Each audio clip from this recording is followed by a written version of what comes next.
taking some time out of your lazy Sunday afternoon.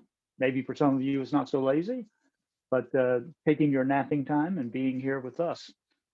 Um, and I do encourage you to send in some questions. If you want to remain anonymous with those questions, then just say that, and we won't attach a name to the question that's asked. I know sometimes it can be intimidating to ask kinds of questions. Um, but I hope you feel free to do that. I hope you feel moved to do that, because I think it would be helpful to hear what we're thinking, to hear what each other's thinking, and to be more communal in the reflection on this topic. And whether it's about the big story or about these particular texts, any question is fair game uh, on this topic. So please feel free to send in a question. Our topic this week is 1 Timothy chapter 2, verses 8 to 15. And let me just offer a couple of things before we begin.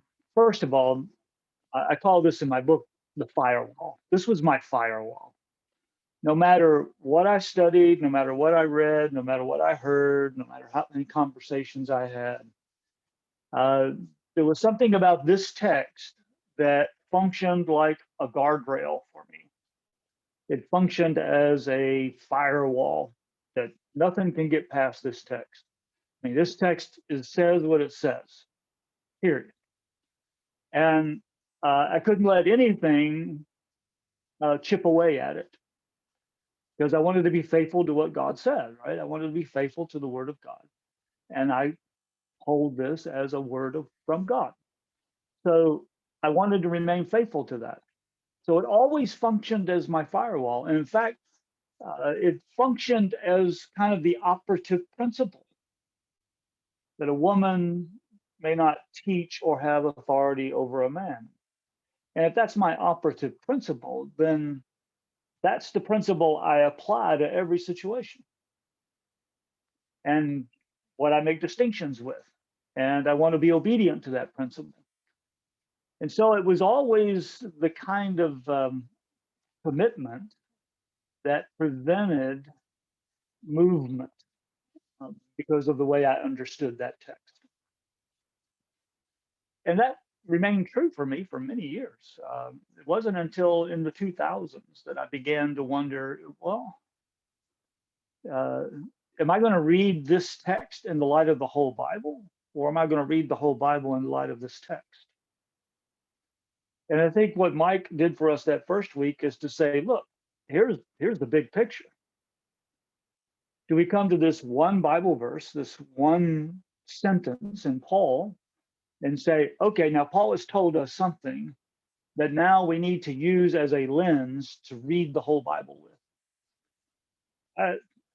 I don't know that that's what Paul intended, but that's certainly how I used it.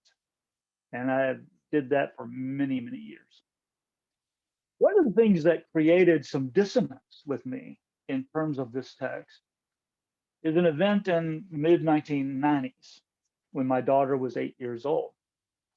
And she was participating in a national event that that invited kids from young ages to teenagers to come and compete in different venues like puppets and Bible Bowl and leading singing and speaking and so on.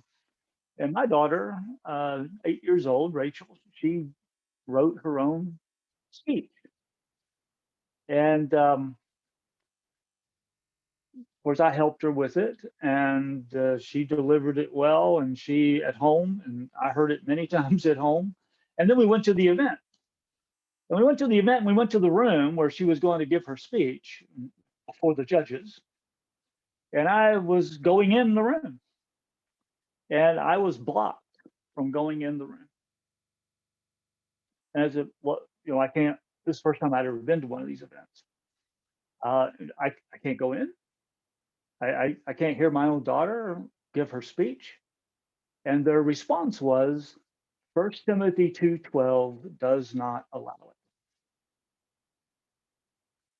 And I thought, you're telling me 1 Timothy 2 says an 8-year-old girl cannot speak to the men in the room about God. Yeah, no, it's a public event. She's in a like a Bible class, so it's you can't go.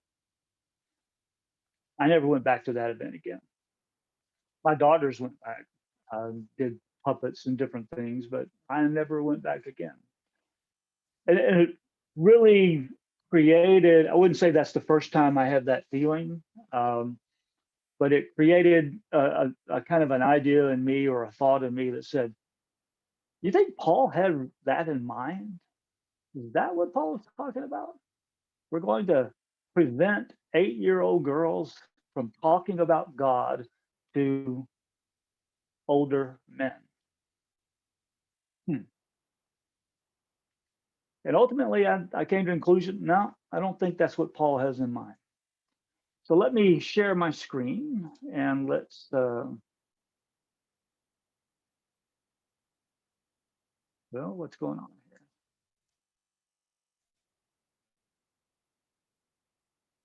Multiple,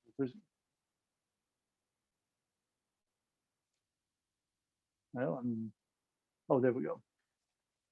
Here we go. Are we there?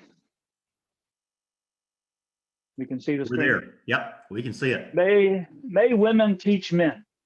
All right, first of all, does that strike you as strange? Is the question strange at all? Is that a question we would ask anywhere else but in a church setting?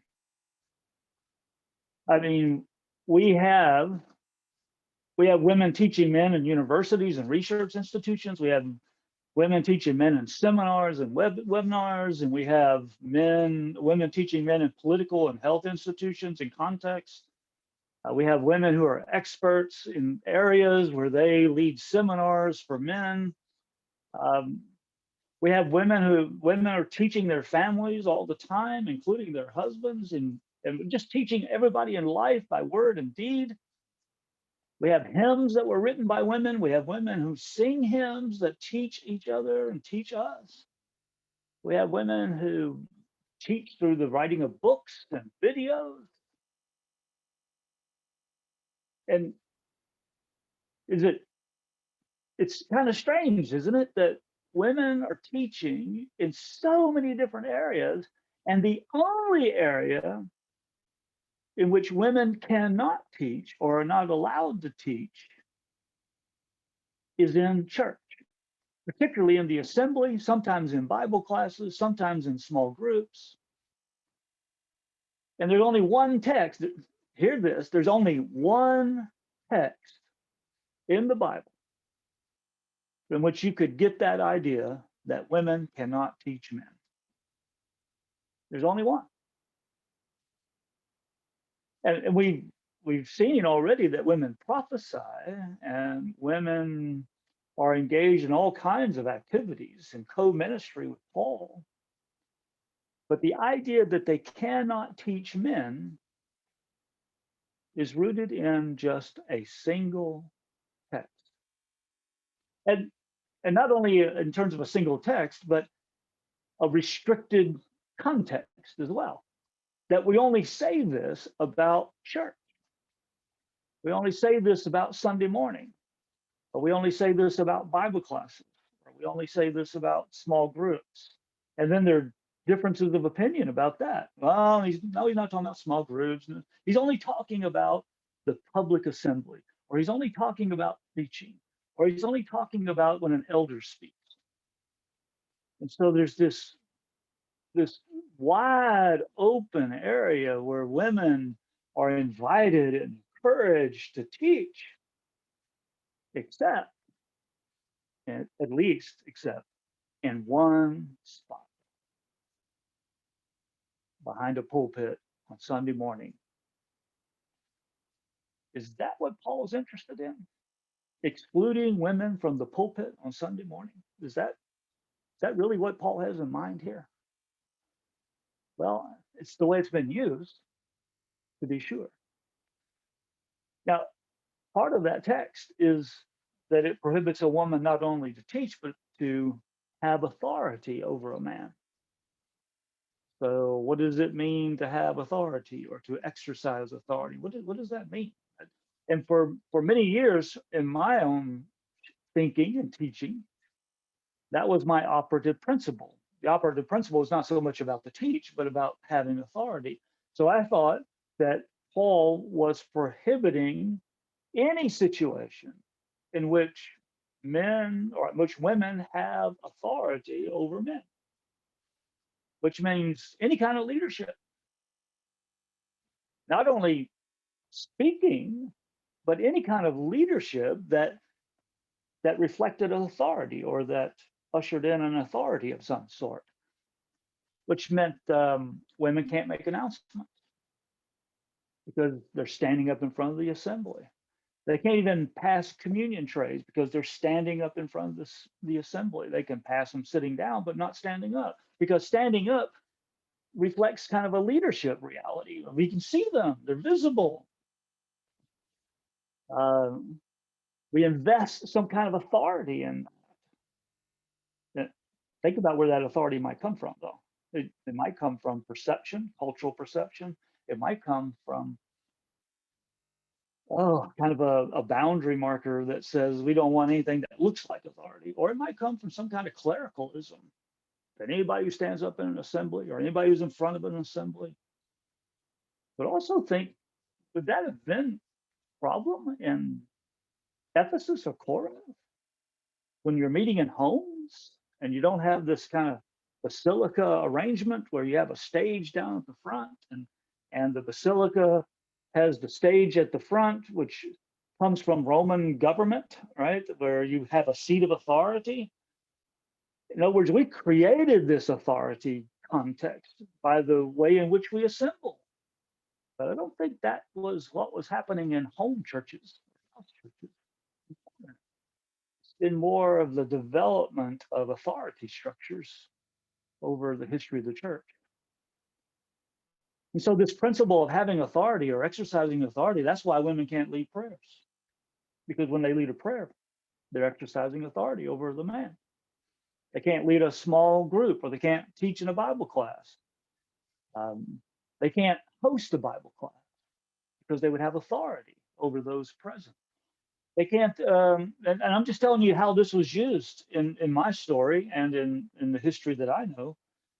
They were not allowed to vote in business meetings, or not allowed to vote in congregational meetings, which probably shouldn't surprise us since they were not allowed to vote before 1920 anyway, at least nationally, federally. They're not allowed to chair committee meetings that include men. Now, if you had all women committee meeting, okay, that's fine. But if there's a man on there, gotta have a man in charge.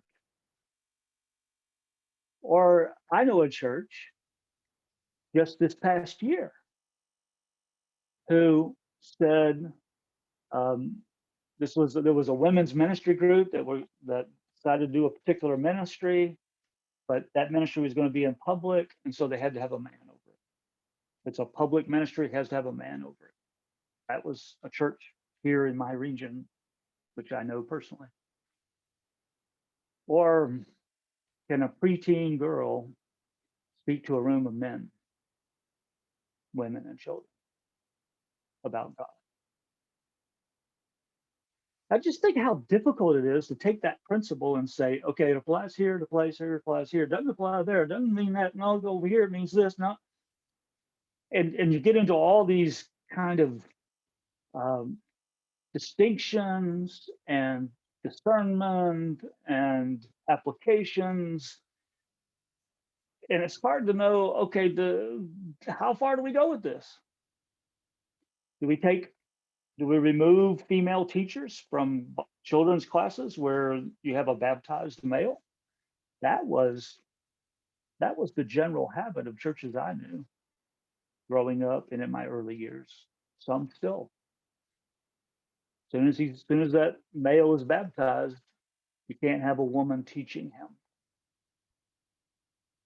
Something about baptism made a difference. So I think it's a real problem in terms of application. In fact, one theologian has identified 9 specific governing and 10 specific teaching activities that are restricted to men only. And he got that from this single verse. And I'm scratching my head thinking, yeah, why do you get that from one verse? I think it's a problem. But it wasn't always that way. In fact, it wasn't always that way in our own history, churches of Christ.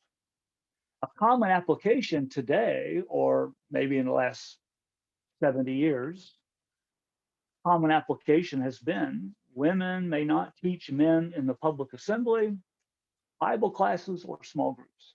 You got a small group, you got to have a male teacher. You got a Bible class, you got to have a male teacher. But it hadn't always been that way. David Lipscomb, who's the founder, co-founder of the institution of which I teach, said in 1910, if you have going down to the after the ... suppose a number of men, women, or children were all combined, were willing to study the Bible, and a woman was the best teacher they could find. And they were to meet at her house to get her help.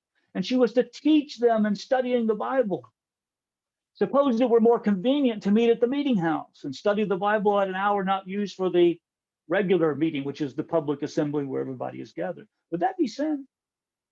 In other words, he's suggesting that women can teach at the church house, in a classroom, anybody who wants to gather there, men, women, children. And in fact, he's saying a woman could teach a Bible class at the church, because he didn't think 1 Timothy 2:12 applied to that. He thought 1 Timothy 2:12 applied only to the public assembly, to a public gathering, whether that be a Sunday morning or a gospel meeting on Monday night, but only the public gathering. But when it came to Bible classes, when it came to small groups in the home, when it came to women interacting with men on a daily basis, women should teach men. And yet, in our story, in our history, we have come to think of the Bible class as a teaching authority for public character. And women were gradually excluded from that function in the name of 1 Timothy 2. So it's important for us to take a close look at this. Now, I'm kind of confusing you here, I think, with the way I've done this. But I wanted to put the question marks, because this text is full of question marks. As people try to understand it and apply it and work with it. And so I put the question marks in there. On the next slide are all the questions themselves. I'm not going to try to go through all of those, but I wanted to give a sense that, as simple as this verse may sound on the surface, it is far from simple. It's very complex. So let's just read through here for a moment. I desire then that in every place, and what does that mean? Does that mean everywhere, literally? Or is that only, no, every place we meet as a public assembly? Some people think this is only about when you're gathering a public assembly. It's not even about small groups or Bible classes, but just public assembly. Others think, no, this applies to all of life. This is true about everything in life. So that in every place, the men, or those husbands, the men should pray lifting up holy hands. Do we always have to lift up holy hands? Most churches of Christ I know, we're in violation of that one. But maybe it's the holy hands that we don't have to lift. But Paul didn't say that. He said lifting up holy hands. Is that a directive? Is it an always directive? Or is it simply an expression or a metaphor? Question mark, right? Without anger or argument. Also that the women, wives, and which women? Is this all the women? Should dress themselves modestly and decently in suitable clothing. Well, what does modesty and decently mean today? What does suitable clothing mean today? What's suitable? Some cultural perceptions come into play. not with their hair braided or with gold, pearls, or expensive clothes. Are gold, pearls, and expensive clothes still forbidden? I'm wearing gold right here. You probably are too, some of you. And probably some of you have worn pearls and might even have an expensive suit or two or dress or whatever. So what is that about? What does that mean for today? Are we still forbidden to do that? Or does that tell us that there's something contextual going on here? Or when he says, I want the men to pray and I want the women to dress modestly, does he mean to exclude women from praying? Which is how some people take it.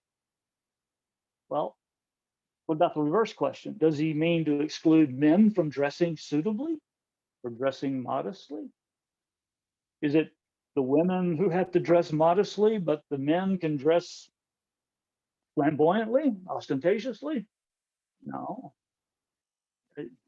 Apparently, he says, I want the men to do this because they were not doing that, right? I want the men to lift holy hands without anger and argument because they were engaged in some kind of argument. And I want the women to dress modestly because it's the women who are dressing immodestly in some way. Maybe the gold and the pearls and the expensive clothes had something to do with, um, maybe had something to do with their ostentatiousness, or had something to do with their cultural perception, or maybe had something to do with their status and wealth. Maybe it had something to do with maybe even the cult and the temple uh, of Artemis. Maybe we don't know. We don't know what the exact problem was with that, but this wouldn't be all women, by the way, because not all women could afford to do that. Braided hair refers to this kind of highly stylish, um, expensive hair work. It's not something just anybody could do. It was an expensive sort of thing, just like gold and pearls and the clothes here. So we're talking about wealthy women here. And we're talking about not the whole congregation, because the slave women couldn't be doing this. And the poor women in the church couldn't be doing this. This is some group that is um, creating problems, and they're promoting an ungodliness. They're promoting a way of being, a style, a way of uh, acting within the community that is disruptive to the community. So he says, let a woman or wife learn in silence, or does that mean quietness? Does it? We'll get to that in a moment. With full submission. Well, submission to who? And to what? What are we going to submit to? I permit no woman. Is that wife, or is it a specific woman? Because literally the text says, I permit not a woman, a woman. It's not the woman, it's not the women, it's woman. Maybe it's a specific woman. But to teach, what kind of teaching are we talking about? Or to have authority. Well, what does that mean? What does it mean to have authority in the church? Over a man, or is that just talking about her husband? She is to keep silent or quiet. For Adam was, here's the rationale, the reasoning. Adam was formed first, then Eve. And the rationale continues. It's and, right? This and this, which means it's creation and fall. Because now part of the rationale is Adam was not deceived and Eve, the woman, was deceived. Why note the difference in deception? Historically, the difference in deception has been understood as something like, yeah, women are gullible. That's why they can't be teachers, because they're gullible. They don't have the emotional fortitude to be strong. I don't think that sits well with a big story, does it? With a Miriam and a Deborah and a Huldah, Mary. So I don't think that that's the point. But there is some kind of point about deception. Why is he bringing up that word? Why is deception is important? Why is that important here? Why didn't you just say, Adam didn't sin first, Eve sinned first? Why didn't you just say it that way? There's something about deception that's important. Yet she, now who's the she, will be saved. In what sense? Is this saved from sin? Is this saved from pain? What? Saved from what? Through childbearing, okay, is that birthing a child? Is that raising children? Is that just a figure for domesticity? Provided they, well, we went from she to they. Now who's the they? Continue in faith and love and holiness with modesty, whatever modesty might mean. I walked through it that way because I wanted to give us a sense of, there are a lot of questions here. And I think when we understand the complexity of these questions, it might give us a little humility when we read the text. That we're listening to one end of the conversation again, the telephone conversation. And we don't have the whole story here. And so we have to be very careful that we don't take what we're reading and lift out a verse and put it on the bulletin board or put it as a bumper sticker and say, okay, everybody knows what that means. Women don't teach men. Okay, well, even when you say that, what women, which men teach? But there's a context to what Paul is saying, and the context is ambiguous to us. We don't have a full sense of what that context is, but we're not left without clues. And I think it's important for us to see the clues. That's the questions, if you want to take a look at them another time. And I think part of the clue is the purpose of 1 Timothy. 1 Timothy is addressing a situation where Paul is saying to Timothy, you've got some real problems there. You've got certain people.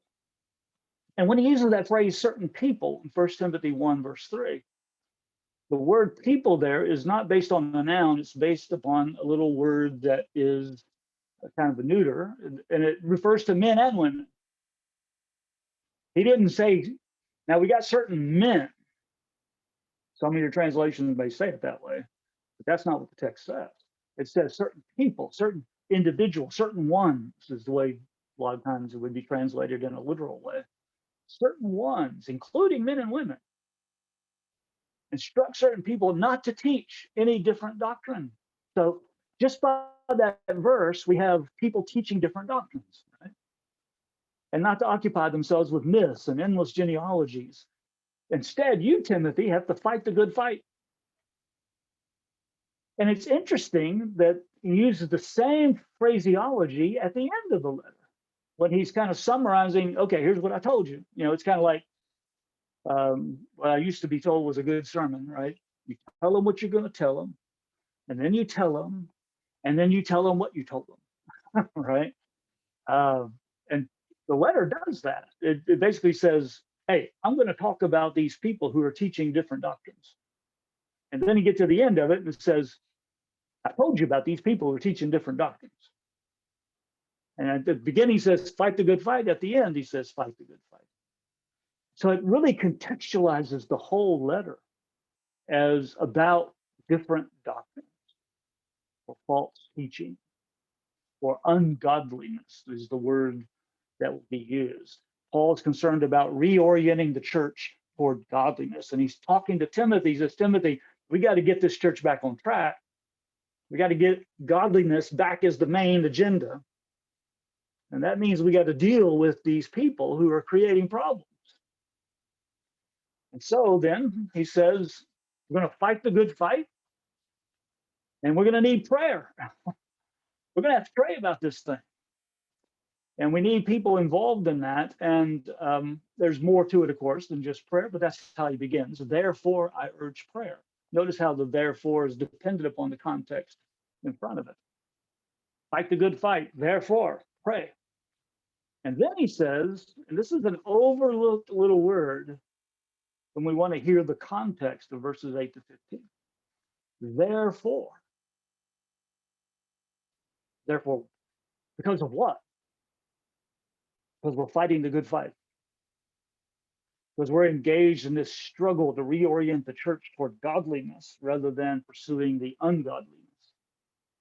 Therefore, I want men to pray lifting up holy hands without argument and anger.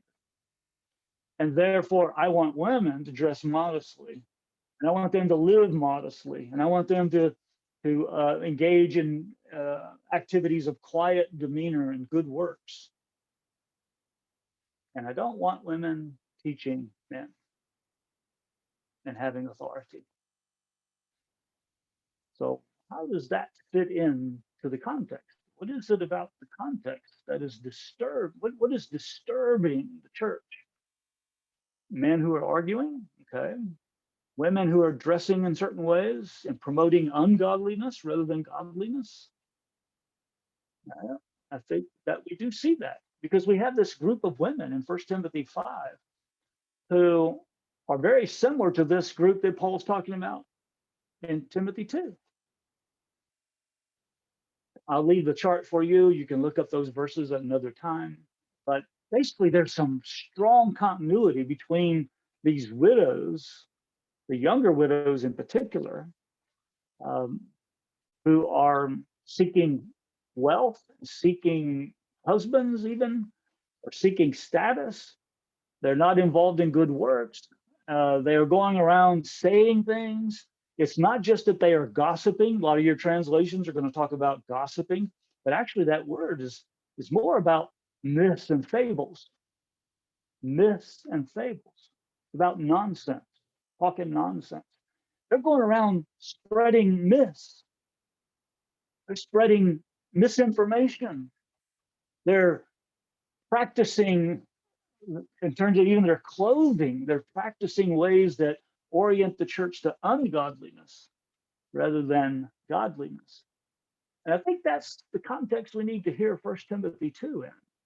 This strong sense of the false teaching and how women are being led astray and how women are being deceived and therefore now are involved in saying things they should not. And they've even turned to Satan, some of them. Some of them, like Eve, have been listening to Satan, right? They've been listening to the serpent. And so the parallels are really important to see, it seems to me. And you see this still going on in 2 Timothy chapter 2. When he says, avoid profane chatter, for it will lead people. Notice, it doesn't say it will lead males, it will lead people into more and more ungodliness. And their talk, their teaching, their spreading of myths will spread like gangrene. And we even have it specifically at the end here. It says, avoid them, for among them are those who make their way into households and captivate silly women. I don't like the translation silly. I think that seems a little pejorative to me, but overwhelmed by their sins, enslaved by all kinds of desires, who are also being instructed and can never arrive at a knowledge of the truth. These women are being instructed by these false teachers, and they're being deceived, and they're buying into it, and they're going out and spreading it, and they're going out teaching it. And Paul wants to put the clamps down on that. He's already putting the clamps down on the men. He's already kicked out these two guys he's mentioned here, Hymenaeus and Philetus. He's already excommunicated certain men, as we saw back, as we can see, in 1 Timothy chapter 1. But they have left an aftertaste. And the aftertaste is a group of women pursuing ungodliness who are unable to come to the knowledge of the truth, or who are at least are not professing the truth, but are moving the church toward an ungodly goal. And Paul says we got to do something about that. And that's why he dresses the women. I want the women to dress modestly. This isn't about them wearing bathing suits to church, right? Or even doesn't have anything to do with church at all in terms of assembly. In every place, is Paul talking about, this is how I want men and women to live in the culture of Ephesus. I don't want them to dress like this because it sends the wrong message. Rather, I want them to pursue good works. And I don't want them going house to house, spreading myths and teaching things and saying things that they should not. They are already in the grips of Satan. So I think it's better to read this text in the light of the situation. as best as we can discern it. But when we come to verse 12, we have some problems because we have different translations. Uh, in the history of Churches of Christ, there were people um, who said this verse actually prohibits women from teaching at all. They can't teach at all. And so we had this whole controversy about Bible classes and whether women could teach in Bible classes, whether they could even teach children in Bible classes. Because this text, if you read it, absolutely, no. It's about usurp authority over men, not about teaching men. It says, I don't want a woman to teach, period. Some people put a period there. So it has its difficulties. And let's walk through them. I'll leave you to, well, you can see some of the difficulties here. The King James said usurp authority. Have dominion over, the ASV said. And then when you get into the 20th century, after the suffrage movement, after the New Woman movement, after the temperance movement, where women began to take on positions of influence and power and began public events and teaching in public, then the translation shifted to have authority or exercise authority. I think there's something that frames it there that we don't have time to dig into in any depth. But usurp authority, I think, well, we'll talk about that in a moment. But we do see some more modern translations, some more contemporary translations, like NIV, assume authority, or the Message, tell the men what to do, which is Peterson's paraphrase of this, or the CEV, I don't allow a wife to teach or to control her husband. You see the difference. 5 difference of translation, just even for this one short verse. But we have to talk about it. So let's get at it. First of all, to whom does this apply? When you say teach, and I'm just going to assume teach also applies to man, that is, a woman to teach or to have authority over a man, about teaching men or having authority over men. Well, who's the man? Is it any baptized male, like 10-year-old children? Or is it any male in the assembly, in a church context? Or is it any male at all? Would this be true about men in the culture? Would this be true about universities or politics? Would this be true about clinical instructors in the hospital? You can't have a woman teaching a man. Well, I would imagine we would all say, no, it doesn't apply to that. Well, why? Well, this is about the assembly, is it? He said, in every place. So we got a lot of questions. Or is it only about husbands? This isn't just cut and dry here. And then the silence is not about absence of voice. It's more about a gentle, unobtrusive demeanor, which is exactly how Paul uses a similar word in chapter 2, verse 2. So I think quiet is a better translation. And man, well, how do you restrict that? How do you understand that? Is it only believers? Does it apply to unbelievers? Is it only in the context of the church? Does it also apply to the home? Does it apply to small groups? Does it apply to the university? I mean, you just can't lift that verse out and say, boom. No, it has its own context. Then to teach, what does it mean to teach? Does it refer to any kind of teaching, like singing? Can a woman sing a solo? She would be teaching if she did. Paul even uses the word teach to describe singing in Colossians and Ephesians, in Colossians 3 or 16. Is it a specific kind of teaching, like preaching or authoritative teaching? So then you have to take the word teach and say, all right, this isn't teach, this is teach. Very narrow concern, like preaching. And then you can't be a Timothy in a church. Or you can't be an elder. You have to restrict the teaching. But it's not particularly obvious that that's what Paul is restricting here.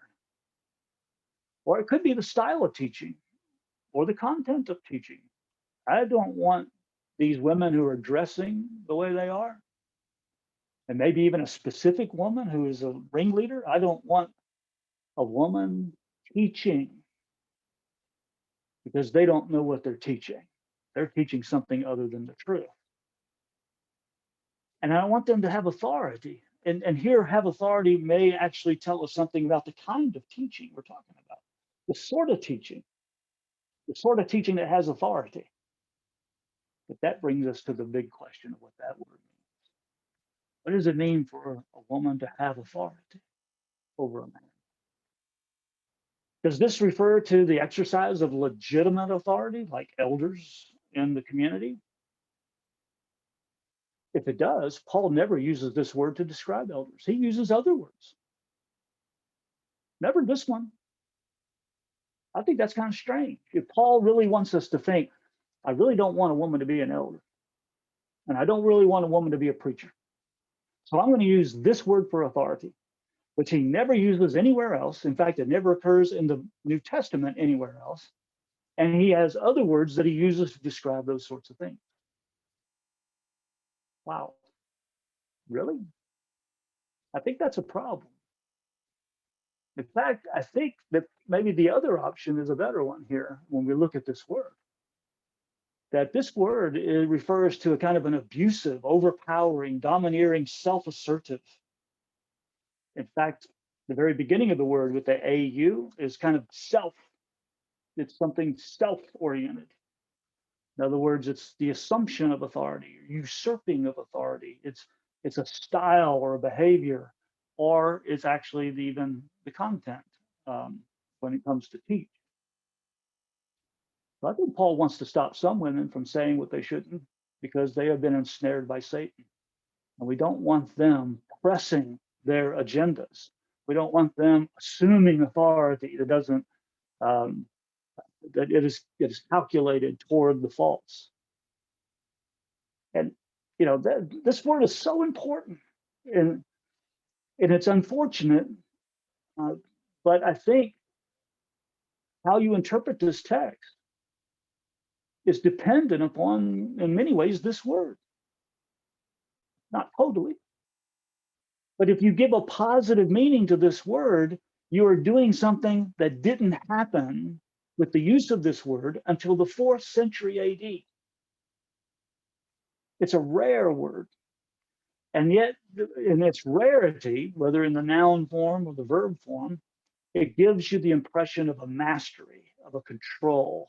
It's even used as a noun to refer to murderers, parents who sacrifice their children in pagan cults. That's the kind of word Paul uses here.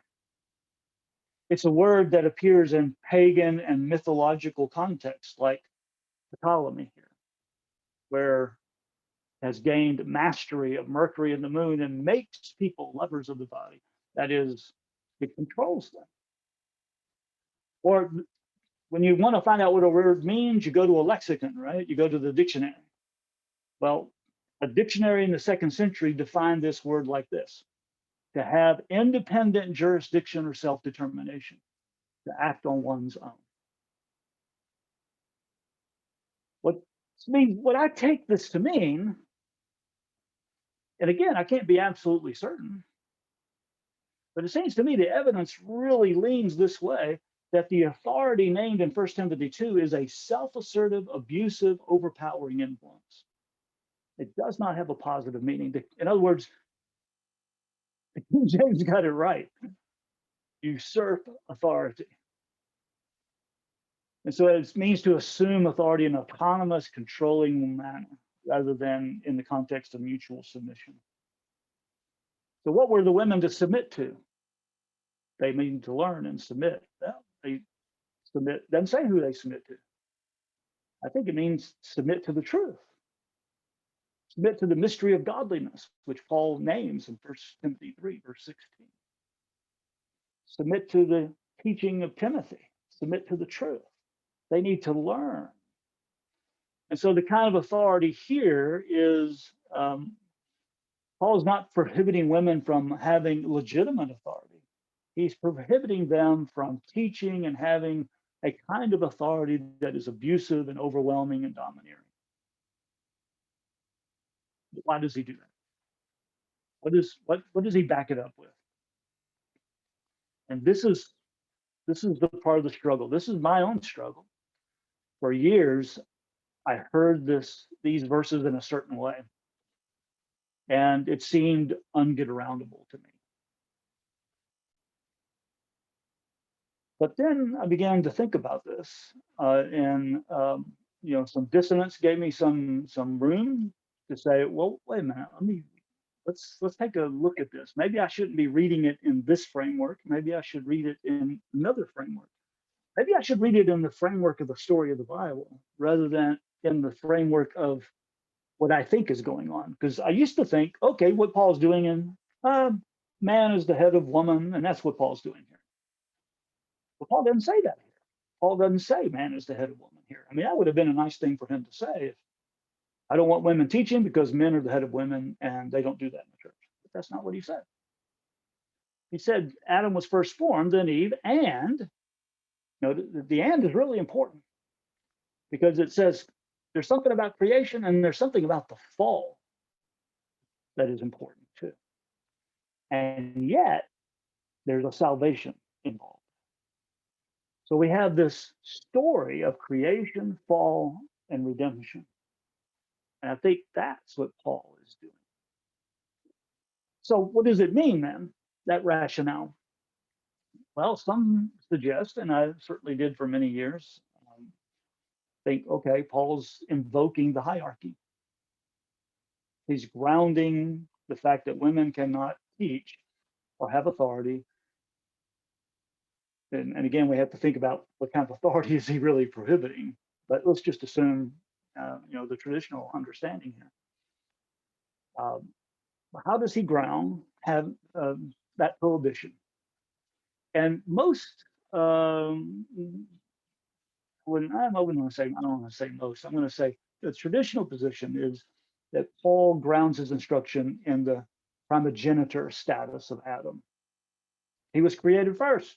First here refers to first in rank, first in importance, first in order. And so he's primogenitor. He's the firstborn. So he has rights and powers and responsibilities that belong to him and not to Eve. So male authority is rooted in the fact that Adam was formed first. Well, let's think about that for a moment. That's certainly the way I read it for many years. And I understand the difficulty of thinking differently, of seeing another way of reading that. But even if we read it that way, this is not what Genesis 2 says. Genesis 2 does not present Adam as the firstborn with rank, but rather is incomplete. And that Eve is the climax of creation, not Adam. The climax is not the first. The climax is in the second, who completes the fullness of humanity. And in fact, in Genesis 1, it's male and female, or both, in the image of God. And both, God says to them, and God blessed them, and they are given the human vocation. There's no hint of some kind of firstborn rights. And if you even think primogeniture, okay, but maybe Paul's still doing that though, because there is such a thing as firstborn, and there is such a thing as, the firstborn of a family having rights and privileges and responsibilities of more than the other children. That's true. But in Genesis, it's often reversed. You notice that? In Genesis, it's not Ishmael, but Isaac. It's not Esau, but Jacob. It's not Reuben, but Judah. It's not Manasseh, but Ephraim. The secondborn gets the promise. In other words, primogeniture doesn't mean God is bound to some kind of, just because somebody's first in terms of being born or created even, that therefore they are the ones. And if primogeniture is the rationale, why doesn't that apply to all of life? How come that only applies in the church or in the home? Why doesn't that apply to every aspect of life? If this is rooted in creation, creation applies to everything. A theology of ethics arising out of creation, that doesn't just apply to the church.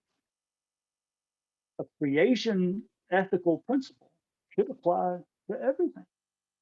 And if women cannot teach, is grounded in creation because Adam was created with primogeniture rights, doesn't that apply to every aspect of life? Just like we might say sexual ethics apply to every aspect of life.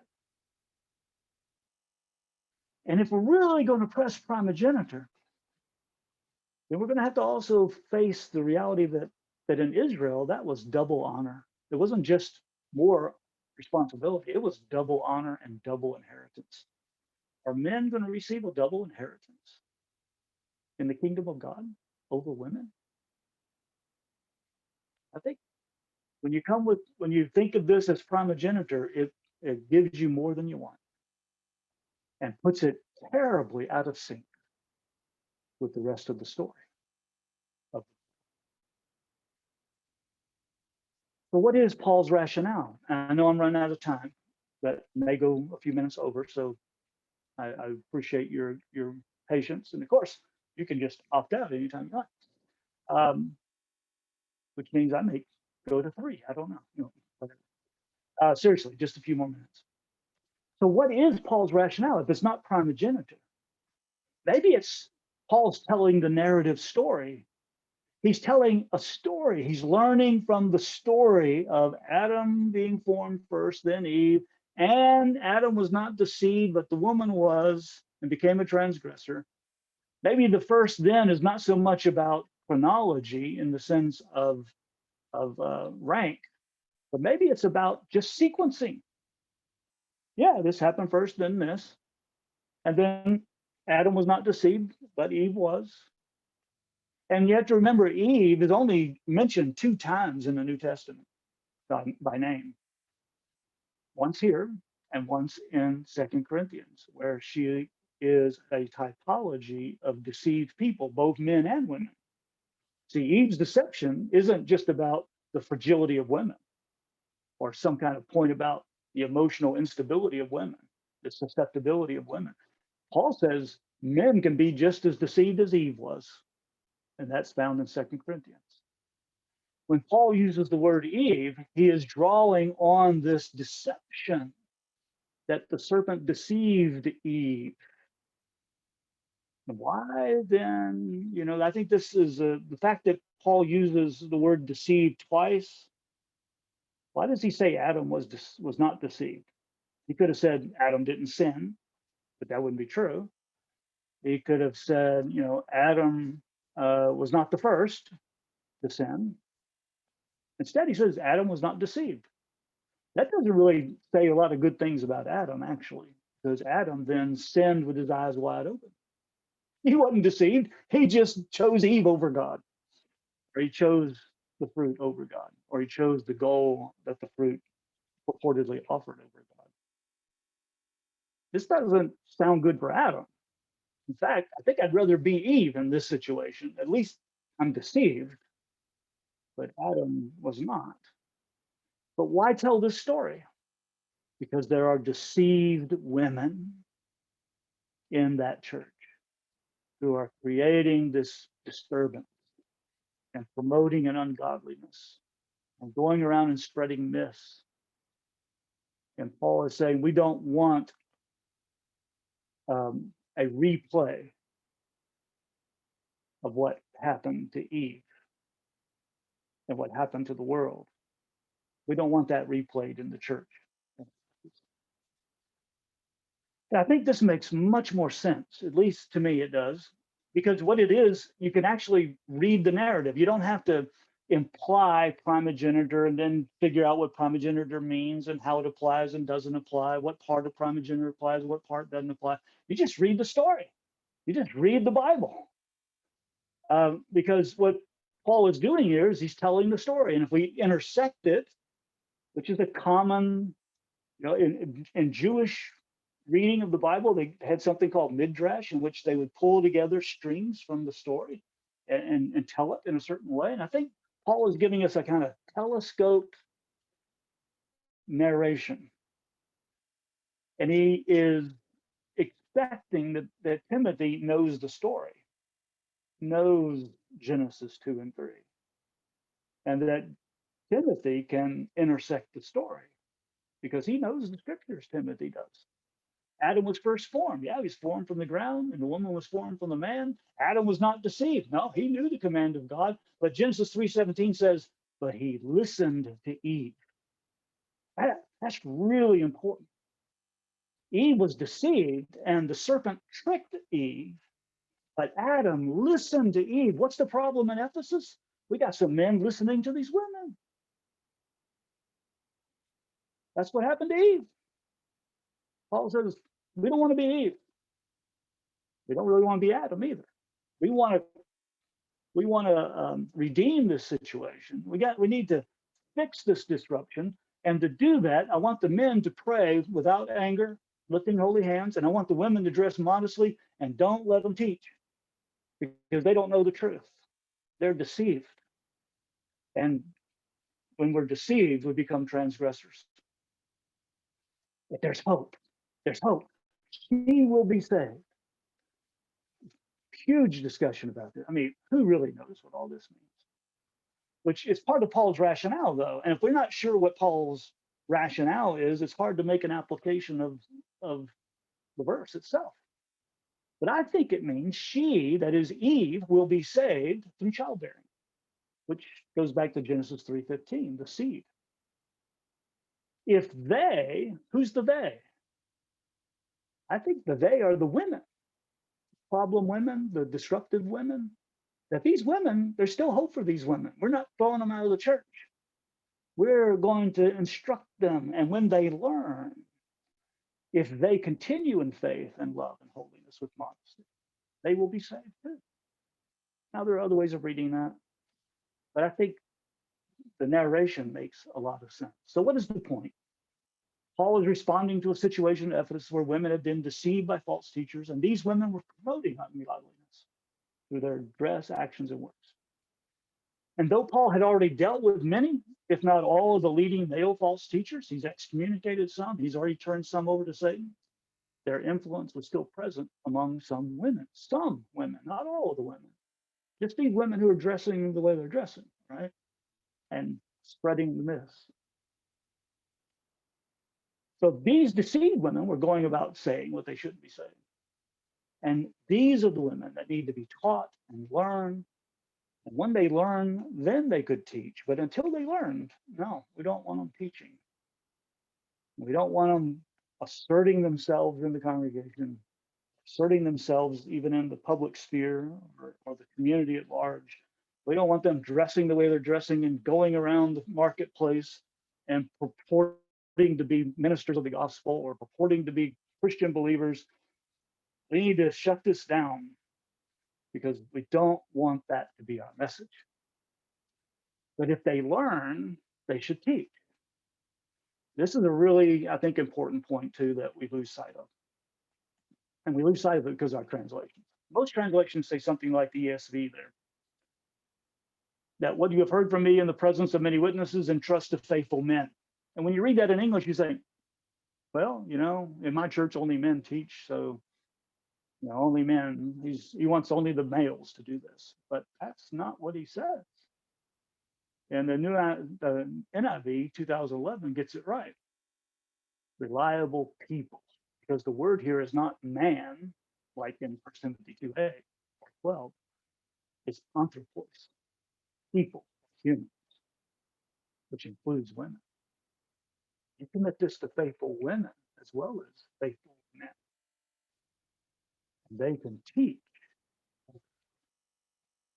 If Paul had in mind only men could teach, it seems to me he would have used the word male or man, not the word people here. 2 Timothy 2:2. So how do we apply this? And I could go a long time about this, but I've already using up my time. I got my clock here this time so I can see I'm over. But just think how difficult it is to apply when you pull that verse out and put it on the wall or put it on the bumper sticker. What are we talking about? We're talking about public assembly only. We're talking about only Sunday morning. Is that what we're talking about? 1 hour out of a week that women can't teach men? Are we talking about Bible classes? Why would we apply this to Bible classes? Why don't we apply it to everything? Would be the real question, because it's rooted in the traditional understanding of creation. Why don't we apply it to everything? But there's something about it that says, no, we don't apply it to everything. Well, why? Well, because we've read the rest of the story. We know it doesn't fit if you apply it to everything. So what does it apply to? Well, we got to narrow it down, make it apply to something specific. Well, how specific? So we're all now arguing about where the lines are, where's the guardrail. Does that mean she can't make announcements? Does that mean she can't pass communion trays? Does that mean she can't offer a meditation? She can't sing a solo? What does it mean? Nothing about which Paul speaks. Paul says nothing about any of those things. But we take it as a principle and think, oh, now we got to find where the guardrails are. Maybe it's better to say, seems to me, maybe it's better to say, Paul was talking about these disruptive women in Ephesus who were creating a problem. And he shut down those women because they didn't know the truth. And if that's what it is, then the application is pretty clear, it seems to me. Whenever it is the case that men or women are practicing and teaching ungodliness, we got to shut them down. We don't permit them to teach and persuade or dominate the body of Christ. Because we don't want deceived people teaching others like Eve did to Adam. You think God would have minded Eve teaching Adam if she had the truth? What if Eve said, "No, Adam, don't bite that. I mean, you know what the word of the Lord is. Don't eat that." Would that have been out of, or would we expected Eve to do that? The problem with Adam and Eve is not some kind of hierarchy of order. The problem is Eve was deceived and Adam listened to her. And that's the situation Paul wants to prevent in Ephesus. And so men and women alike need to learn in quiet submission to the truth. And once we learn the truth, once people know the truth, then we invite them to teach. We don't shut them up. We want to spread the word of the Lord. As we call them to teach. Just as Paul said to Timothy, what I've told you, you tell other people. And then those people, men and women, then they will teach others too. I think that's my best reading of 1 Timothy 2. I could be wrong. There's certainly a lot of questions, a lot of uncertainties, and some ambiguities. But I think reading it contextually in the context of deceived group, led by false teachers, promoted by false teachers, and that Paul is shutting that down, is a much better way of reading this text than to pull a couple lines out and say, this is primogeniture hierarchy, and now we are in a forever debate of how to apply that. And so some people are going to block me from listening to my 8-year-old daughter because she's going to talk about God. They wouldn't block me if she was going to talk about biology. If she's going to talk about creation. They block me because she's going to talk about God.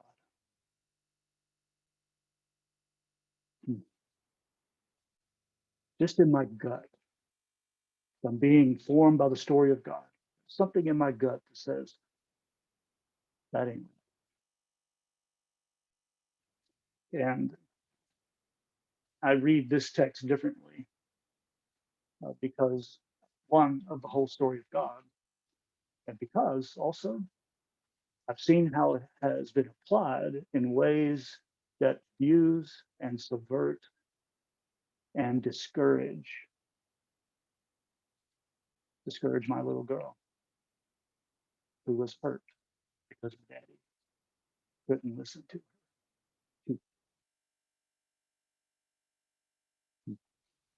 May the grace of our Lord Jesus Christ, the love of God, and the communion of the Holy Spirit be with us all. Amen. Thank you, John Mark. Wow, we appreciate that. That was some tremendous unpacking of that text. We really do thank you for that. Yeah. One question came up in terms of, again, where can we get the PowerPoint, the slides? All of that is available at bammel.org/MGW. Mike goes wild. Mike, you're still here, right? I think I saw you. I think you stepped out and back in. So MGW, bammel.org/MGW. And there you'll be able to get the recordings of these sessions coupled with the PowerPoint and handouts there. So if you have any questions, again, submit those to questions@bammel.org. That email is in the chat there, so you can see that. And if you'll want to, through the course of the week, if you want to kind of reflect on what we've covered over the past 4 weeks, then go ahead and submit those to us there. And then we'll meet again next Sunday at 1 o'clock. That'll be our last meeting